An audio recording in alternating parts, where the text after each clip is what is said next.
You've just forked out 50 to 100 bucks of your hard-earned coin on some new oil for your E46 to show it some TLC. So now it's time to buy an oil filter to go with that oil. Which one do you choose? There's a few to choose from, ranging from your original equipment BMW filter to these other two, which are touted as being original equipment suppliers to BMW. And this fourth one here is a so-called high-performance oil filter. So which is the best oil filter for your E46? Well, in this video, I'm going to take a close look at these oil filters, pull them apart, and try and determine which is the best oil filter for your E46 based on your driving style. Stay tuned, this is going to be a really fun video. G'day everyone, my name's Michael Taylor and welcome to another 64 Motorsport E46 maintenance vid. In this video, as I say, I'm going to be having a look at the oil filters to suit your BMW E46. The purists among you will tell you that the BMW filter is the only filter you should use in your E46 or your BMW. That BMW have already done all the research and development to determine the basic specifications that your E46 engine needs for filtration, and that these other filters just don't quite stack up. But if you read a lot of the literature when you go to buy your oil filters, you'll see that these two companies, MANN and Hengst, both tout themselves as being original equipment suppliers to BMW. So technically, they should be the same as the BMW filter. The AFE Power ProGuard D2 claims to be a performance oil filter. I guess that means that if you drive your E46 on the limit, then this is the oil filter you're going to need. That by virtue of its name, it's going to filter the oil to a greater degree to cope with those higher oil temperatures and so on and so forth. The BMW filter comes in around about $35 Australian. The AFE Power filter, I think I paid about $45 Australian. The MANN filter is $10 Australian, and I paid close to $20 Australian for the Hengst filter. So that gives you an idea on the price range between all four filters. Technically, the BMW filter is the benchmark for the other three because it's apparently the one that BMW used. So as a bare minimum, it must provide the basic specifications in terms of filtration to suit your E46. So we're going to use this as our benchmark to measure the other three. The other three, as a bare minimum, need to be equal to this, but it's not going to hurt if they're a little better. I'm going to start with the BMW filter. I'm going to strip this thing down, get some data from it, and then we'll strip down these other three and measure them against what we find with this BMW filter. Let's get started. Oh yeah, lights on. The first filter I'm going to have a look at is the OEM BMW filter. Where's it made? Oh yeah, fine print, made in Germany. It's got the BMW part number on the top. It's also got HU925/4, which is the same as the part number for the MANN filter. That's interesting. Let's get the pen and paper and we'll make some notes so that we can draw some comparisons. First one is it's 83 millimeters wide by 104 millimeters long. And how many pleats has it got? Okay, let's 5, 6, 7, 8, 9, 10, 20, 30, 40, 50, 60, 1, 2, 3, 4, 64 pleats. Okay. You also get a replacement O-ring for your oil filter cap and a sump plug washer. So pretty much everything. It doesn't include that little O-ring that goes on the filter cap though. So that's interesting. If you want to replace that, you're going to have to buy that separately. So that's the BMW filter. The MANN filter. Okay, what does it say? Oh yeah, on the bottom, Ludwigsburg. Hope I'm pronouncing that right. Made in Germany. So in the box, looks very similar to the BMW filter. It's got the HU part number on it. It doesn't have a BMW part number on it to sort of tell you what it's equivalent to. looks very similar to the BMW filter. Let's check some measurements. Okay, so this one's 82 millimeters and it's 104 millimeters long, so same length. How many pleats has this one got? Let's go through this again. 61, 2, 3, 4, 64 pleats. So same as the BMW one. Also in the box you get same thing. Get an O-ring for the oil filter cap and a new sump plug washer. On the face of things so far, it's very similar to the BMW filter. 2 down, 2 to go. This is one I'm excited about because I've heard a lot about this brand and I've never used it before. So what have we got in the box? Ooh, this is cool. Straight away I noticed 2 differences. White O-ring and also new sump plug washer. But straight away this looks like a quality filter. Just feels and smells different. It feels like a quality filter. And the ends with this plastic opposed to just the paper sort of all, I guess, glued together. This has got a plastic end on it. The paper element is glued to that. Nicely printed, Hengst, made in Germany. So far this looks good. Let's see how it measures up. Overall width is the same, about 82 millimeters. And the length, it's a bit hard to tell because it's got these foam ends, so I'll try and get the as best I can. But it looks like about 105, 106 mil long, so just a fraction longer. So length is good, nothing dodgy there. How many pleats has this one got? Let's start from here. Okay, 10, 20...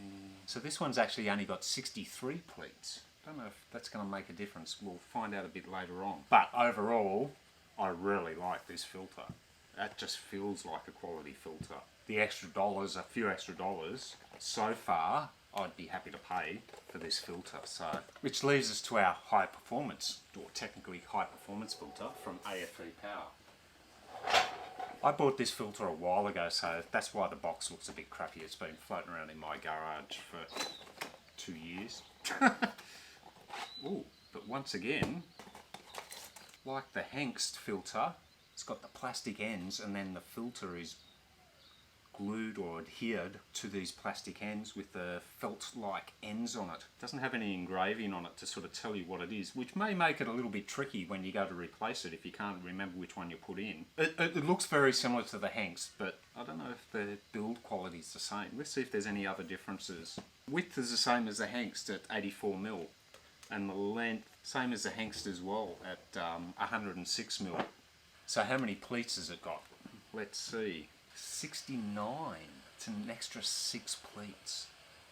But once again, filter cap O-ring and sump plug washer, but not the filter cap O-ring thing. It looks pretty good. It's got the extra pleats, but I don't know whether I'd pay that much extra for it at this stage based on the Hengst. So far I think the Hengst is the winner. I'd certainly be giving that a 9, maybe a 10 out of 10, 6, 6, 7.5. Hengst is clearly the winner at this stage. So, one more test to do. What I'm going to do is pull these apart. Alright, background noise. My wife vacuuming. Feel free to go tell her to turn it off. You'd be a braver man than me. So I've got my box cutter, Stanley knife, whatever you want to call it. And what I want to do is actually take the ends out, so hopefully I can have a closer look at how this thing's made. There's a few things which determine how good a filter is. The first is the material that it's made from. These are a paper filter, and it's a paper mesh which is all sort of mangled together, and that sort of mesh or pulp with layers and layers on top of it is what all your oil goes through, and as it works its way through that jigsaw of matted pulp, it collects those small particles of dirt and metal and things like that, and then out the other side or through the hole back into your oil system theoretically is clean oil. So that's the material. But the other consideration is the amount of filter material. The more filter material you can cram in to this confined space, theoretically, the better it's going to work. So this is going to be the benchmark. Let's first get this thing apart. So wish me luck. It's $35 this thing. And now I'm going to rip it apart. I don't know if I've got the sharpest blade in there. Try not to slice my finger off with this. I've got a bad habit of doing that. So I want to cut it around where it's glued to the top so that overall I'm not distorting the dimensions of it too much.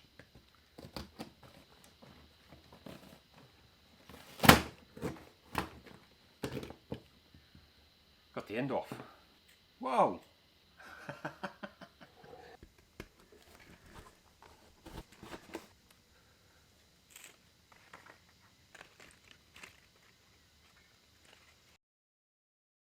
Need a bigger table for these videos. So now that I've got that apart, we end up with this huge concertina. And what I want to do is measure actually how long this is. So I'm going to straighten this out as best I can.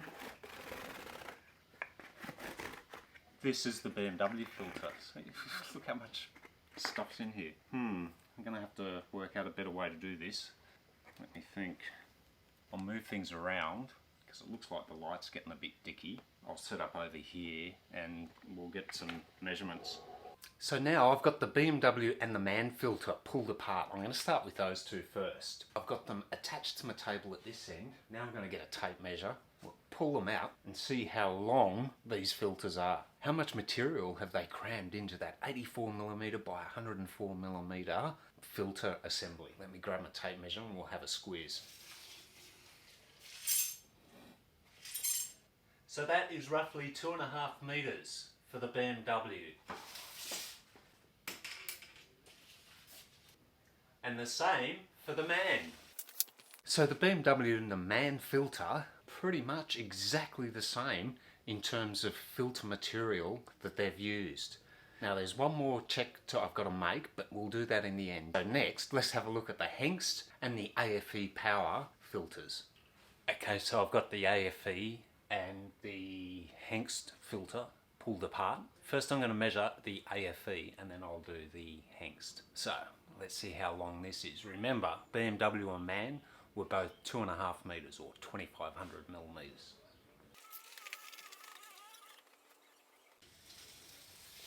So that comes out at 2375, which is really interesting because remember the BMW and the MANN filter were both 2,500. So this is actually shorter, but it had more pleats in it, which means that the pleats are smaller.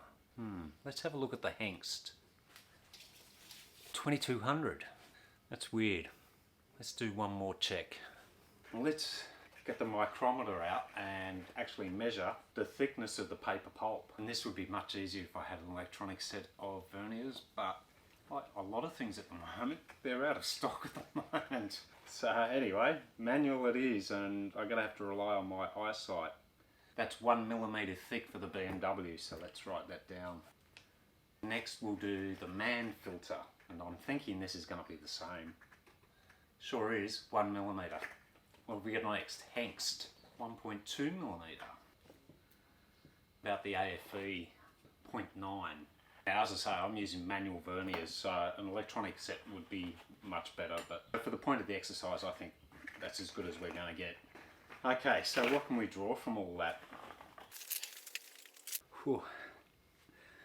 It's starting to get really hot in the garage. It's about 3 o'clock in the afternoon, so the sun is starting to beat against this roller door. So let's have a look at the conclusions that we got from pulling apart those 4 filters. So basically on the surface of things there's very little difference between all 4 filters, and particularly the MANN and the OE BMW filter. So can I suggest, if you are a fan of using BMW original equipment, then you won't have any problems using the MANN filter in place of the BMW filter. They're pretty much identical in terms of the type of material that they've used, the length, the number of the pleats, the dimensions, and as I say, $35 for BMW compared to $10. That's $25 an oil change cheaper for no benefit or gain,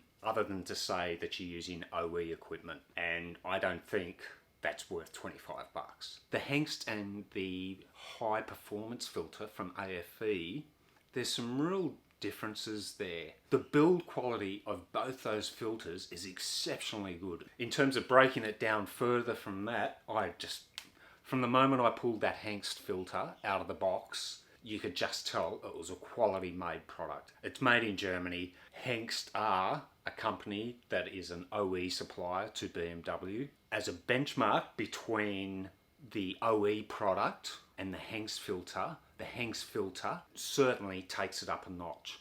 I'm not concerned by the fact that there's less filter material in there, but it's a slightly thicker material, and I dare say if you were to stick that under a microscope, the quality of the paper pulp is just a step higher than the OE product. I think that is the winner. You've seen the results yourself, and it's up to you to draw your own conclusions.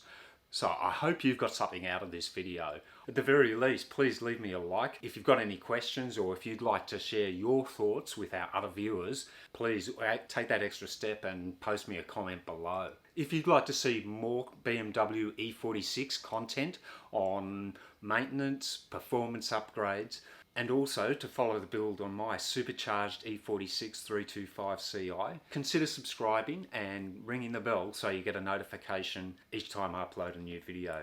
Just on my E46, I promise you I've got more content coming out. I've just got a couple of things to sort of sort out. Thank you very much for your company. I've really enjoyed it. And until we meet again, look after yourselves, stay safe, and TTFN. Whew, it's hot in here.